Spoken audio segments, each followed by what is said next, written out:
Hello students, welcome to our channel Shweta study point. Students, आज का हमारा टॉपिक है भौगोलिक पर्यावरण। आज के हमारे इस वीडियो में हम भौगोलिक पर्यावरण के विषय में जानेंगे। तो आइए जानते हैं इस विषय में। अधिकांश विद्वानों का यह कथन है कि प्राकृतिक पर्यावरण या भौगोलिक पर्यावरण प्रकृति द्वारा निर्मित पर्यावरण है।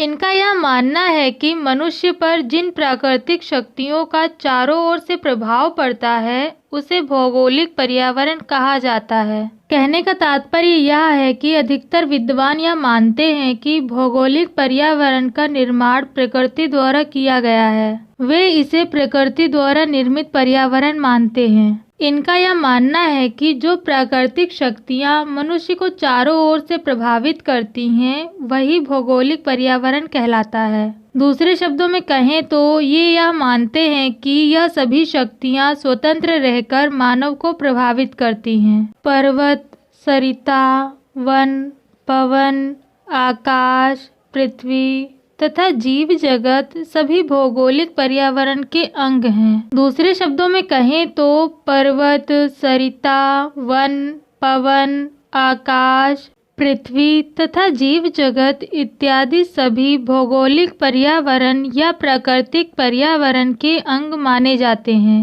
मैकाइवर तथा पेज के अनुसार भौगोलिक पर्यावरण उन दशाओं से मिलकर बनता है जो प्रकृति मनुष्य को प्रदान करती है। दूसरे शब्दों में कहें तो मैकाइवर तथा पेज का यह मानना है कि वे सभी प्राकृतिक दशाएं जो मनुष्य को प्रकृति द्वारा मिलती हैं उन्हीं सब प्राकृतिक दशाओं से मिलकर भौगोलिक पर्यावरण बनता है। कहने का तात्पर्य यह है कि उन सभी दशाओं का मेल भौगोलिक पर्यावरण कहलाता है।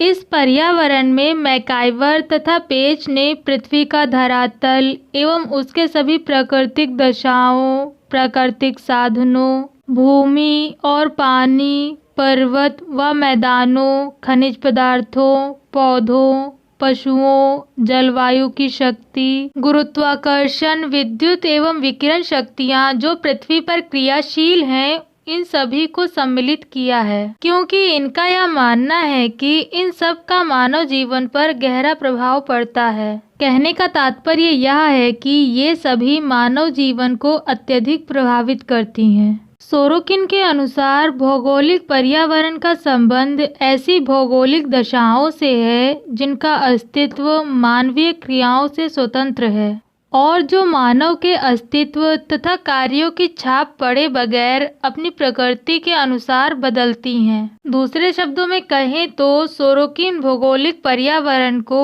ऐसी भौगोलिक दशाओं से संबंधित मानते हैं जिनका अस्तित्व मानवीय क्रियाओं से स्वतंत्र होता है और जो मानव के अस्तित्व तथा कार्यों की छाप पड़े बगैर अपनी प्रकृति के अनुसार बदलती रहती हैं। सोरोकिन इसी प्रकार की भौगोलिक दशाओं को भौगोलिक पर्यावरण मानते हैं। इस परिभाषा से यह स्पष्ट हो जाता है कि मनुष्य द्वारा सभी अनियंत्रित शक्तियों को भौगोलिक पर्यावरण के अंतर्गत रखा जाता है। दूसरे शब्दों में कहें तो इस परिभाषा से यह पूर्णतः स्पष्ट हो जाता है कि वे सभी प्राकृतिक शक्तियाँ जो मनुष्य के नियंत्रण से बाहर हैं, अर्थात जिन शक्तियों पर मनुष्य का कोई नियंत्रण नहीं है, इस प्रकार की सभी अनियंत्रित शक्तियाँ भौगोलिक पर्यावरण के अंतर्गत आती हैं।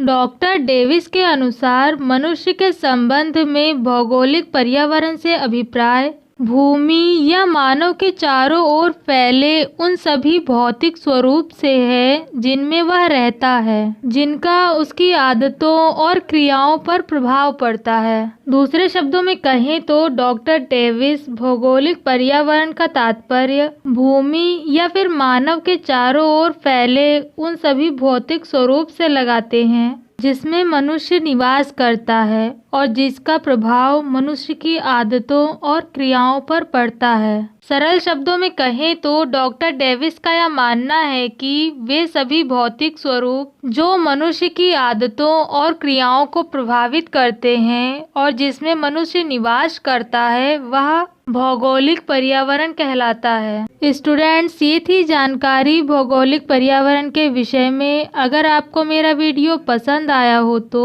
वीडियो को लाइक और शेयर जरूर करें। चैनल को सब्सक्राइब करना ना भूलें और साथ ही बेल आइकन को जरूर दबाएं, जिससे कि आपको मेरी आने वाली नई वीडियो की नोटिफिकेशंस मिल सके।